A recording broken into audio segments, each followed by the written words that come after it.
Once upon a time, I asked my friend what to draw, and since he loves Berserk as much as I do, he suggested to copy a panel. And my response to this shook him to the core.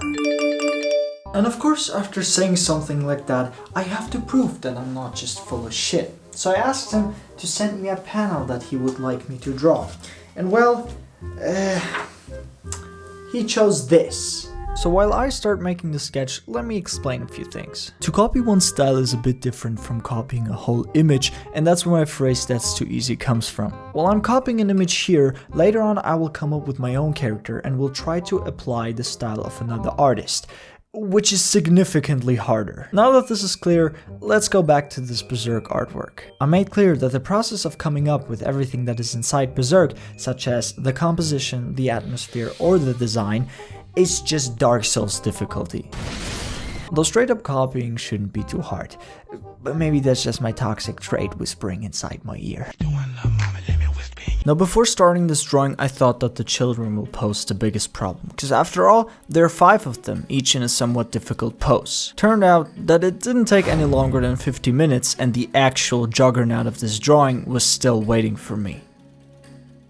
I hate trees. It's currently 11 PM and I finally finished the sketch. As predicted, so far it was fairly easy, but extremely tedious because half of my drawing time consisted of me making trees. I want to know what trees the author used as a reference because my trees don't look like that. But yeah, with that being said, I'm gonna go to sleep. What the man? Huh?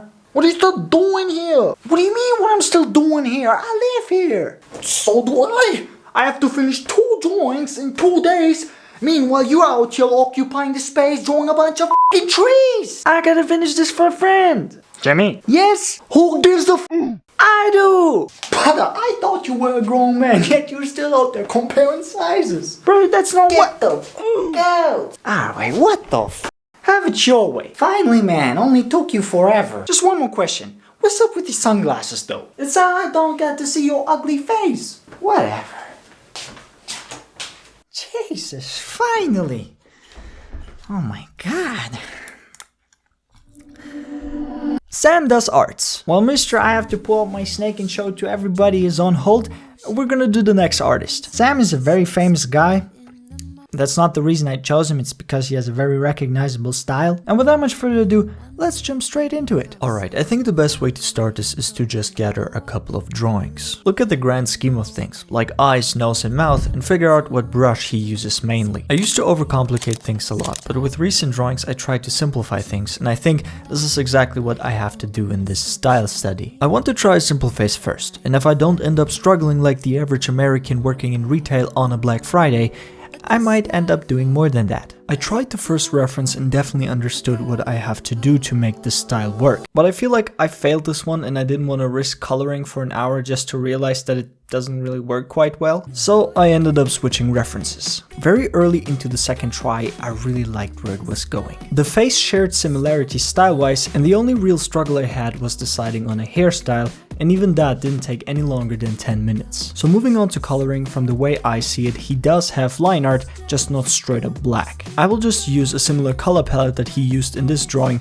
and try to work with the brush that I personally use because I think they're very similar. I can also see a bit of airbrush in the lips if I'm not mistaken, and one thing I always tried to find was a brush like this. Multiple lines with the same distance and a hard edge. So far I've been unsuccessful in finding one, but the way I do things right now, I don't really need it anymore. And so after just 30 minutes of rendering, I was already very satisfied with the result.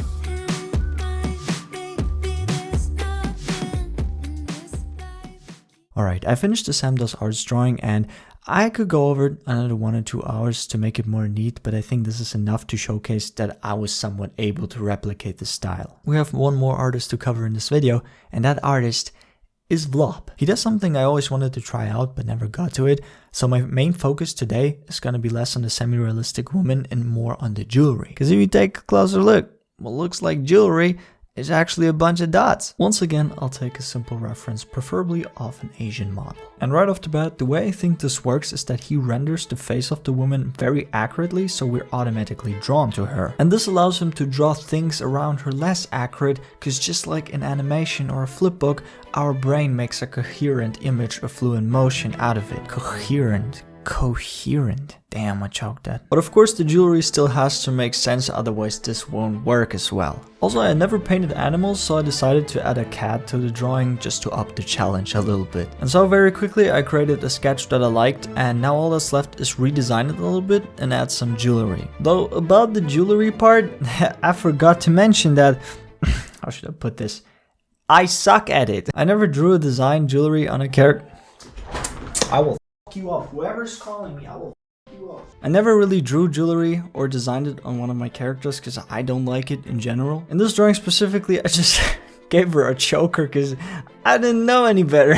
Of course, that's a bit unpractical with the cat in front of her, but it's a study, you know, who gives a fuck? He doesn't use any line art, which makes my life a lot harder because I have to render a lot more to come close to the style. And since I don't have much jewelry, this might actually end up being really hard. So far, this is my favorite out of the three. It's coming together really well, and I'm already seeing a resemblance with wlop's style just because I'm using a similar color palette. After focusing the majority of my time on the face, it was time to render everything around her, including the cat. I tried to keep it as simple as possible, yet still enough to make it fit. And as soon as I started smudging the whole thing, the drawing really started coming to life. Of course, there are still a few mistakes to fix, but I believe this is turning out really well. And so finally, after focusing on each segment of the drawing, I decided to take some time and redo her jewelry. Alright, I finished the wlop drawing. It's more of a draft and worlds apart from wlop's artworks, but I think I was able to at least grasp a little of what makes his style work. And with more time, I would probably get closer to the desired result. So, a quick conclusion, how hard is it to copy another artist's style? I think it highly depends on the artist. Some take more colors and abstract thinking, while others are more realistic and usually require more technical skills than creativity. Overall, if you're really eager to learn someone's style, I don't think it will take you that long, especially if you're an experienced artist. But I'm the type of guy to recommend to always strive for something unique and rather take inspirations from all these styles rather than straight up copying them. With that being said, unfortunately I wasn't able to finish the berserk drawing. I just didn't have the time. Though I still hope you enjoyed this video. Truly thanks for watching, guys, and I'll see you in the next one. Wow. Brother, I thought you... Ah, shit. Ah, yeah.